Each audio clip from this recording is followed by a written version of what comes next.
I've been thinking about the kingdom of God after the Luke 17:21 video that I did, and I wanted to elaborate and expound upon what it's saying location wise of this kingdom of God and the New Jerusalem and the way in which the Spirit enters Christ, uh, how it seems to operate. And we have, parts for John where he talks about the Comforter or the Spirit. I'll send you a helper.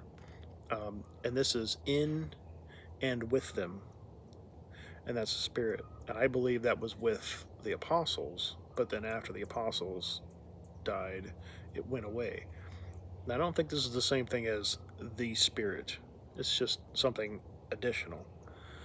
But if you notice the way it's described, it's in them and it's with them. And we have in the Gospels, we have Mark, uh, the Spirit descended upon him, is what it says, but actually it says the Spirit descended, came down, katabino, inside him, into him. And that's at Jesus' baptism. But if you look at Mark, or Luke, and Matthew, it uses ep or epi, which means upon. Same thing as when Jesus says these buildings are going to, the building is, the temple is going to be destroyed. There won't be one block upon another. So that's epi. I think it's epi there too, but that's just a description. So one on top of. Um, but then we have, Luke saying the kingdom of God is inside you. But then later on, he uses this term, if I cast out demons, I think it was with the finger of God, then the kingdom of God has come upon you. So now we have Luke saying the kingdom of God is inside of you, and now we have Luke saying the kingdom of God is upon you. In Mark, Jesus is quoted as saying, I won't drink this wine until I drink it new in the kingdom of God. And that's kind of confusing because we don't really have an account of Jesus drinking any wine after his death. You know, you can allude to it. Well, he drank the wine mixed with, a painkiller, whatever they use, myrrh. I can't remember what it was, but they gave him sour wine, but he says until I drink it new in the kingdom. So it's difficult to place this with all these different descriptions. And without a word for word account, you can't really, without, stretching it like I am.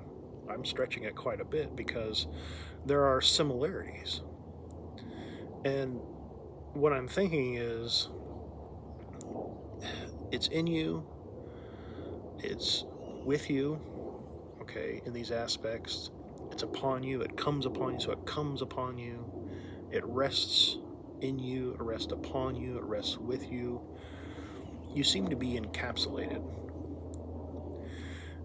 Mark, Matthew, and Luke, and John all kind of share similarities and dissimilarities.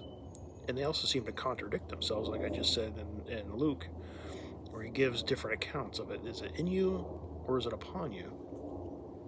And if you look at, John, like I said, it's both with you and beside you. And then when we go to Revelation 21, and now we have the New Jerusalem, which I think is, uh, again, it's not a word for word exchange, but it's coming at the same time as the kingdom of God is described as coming, according to Daniel. We have the timeline of it coming into existence. We have the New Jerusalem coming down as well. You have a realm that's overtaking the world, and then you have a city that's described as, being around you. The tabernacle is around you. And again, this is on an individual basis. This is not, the realm is the whole world, but then we have it being depicted as inside of you. So if it's inside of you, and it's around you. You're basically encapsulated inside of it. But each author has different accounts of how they view it, internal. And Mark doesn't give um, too much external. Mark doesn't have this um, finger or spirit of the kingdom of God coming upon you. And he doesn't give too much in relation to it being external. He seems to have more an internal view. John seems to have both. Matthew and Luke seem to have more of an external. When the Spirit came down, it was upon him. And it doesn't say anything about being inside of him. And again, they don't have this Luke 17:21. Um, is only in Luke, which kind of contradicts what Luke is saying in other places. But I think it's safe to say that this realm, this kingdom of God, a lot of people say that the ecclesia is the church, and the church is what comes down. But the church is made up of people. So when you have people living in a city, they're not the city; they inhabit the city. But if you have a city with no people in it, then how can it be a city? And it's difficult to make this analogy, which is theological, to say that it's the people. The people are not dwelling inside of you. You are part of that ecclesia, which makes up the kingdom. That's what's being said. People aren't filling you. It's God, and it's God's kingdom that you are part of. So to say the kingdom has come in, so it's taken over the earth, and then we have definitive proof in Revelation 3:12, where it says specifically the New Jerusalem, just the New Jerusalem, is coming down at the time of the reading to the Philadelphia church. And whether you say this happened in 65 or 95, it still happened by now. I mean, this is 2,000 years later. So whenever this letter was read, that's when it was happening. And the New Jerusalem, again, it's a temple, Jerusalem, where God is, which is inside of you, which is around you. It's depicted in Revelation as the tabernacle being around you. So when you boil it all down and you condense it, you have inside you, upon you, and around you. The kingdom of God is inside of you, and it comes upon you. Spirits as a whole, as it's described, is by John again in 14 and 15. He's talking. Um, it's both with you and in you. Um, Jesus is saying, we'll come and make our home, our abode in you with God. That's internal. Um, so to make it easy, it's in and upon and around, encompassing both externally and internally the disciple. And that's as best as you could put it. You're inside, and I'm not rewording the verse, but you are in the kingdom of God. This is His now, but it's inside of you, and I know that's difficult, but you are a member of it, and you are in it. See how that works?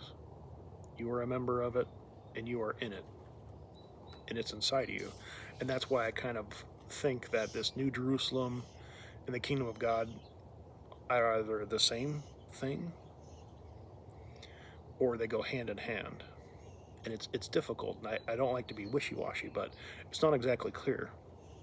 But we know that it's encompassing to the individual, and according to what's being said, they all came in either at the exact same time or around the same time, again, you want to push Revelation to 95. Then you have to say, well, when did the letter get to the Philadelphia church? Let's just say it's 100. Okay, it's 100. So we have, let's say, the kingdom of God around 70, because Daniel described it as the people. It's the kingdom of God is the ecclesia. That's what makes it up. It's God's, but it's made up of people. So it's not the people. Again, I want to reiterate, it's not the people coming into you. It's his realm that you are now a part of. So you are a part of it, just like everyone else is.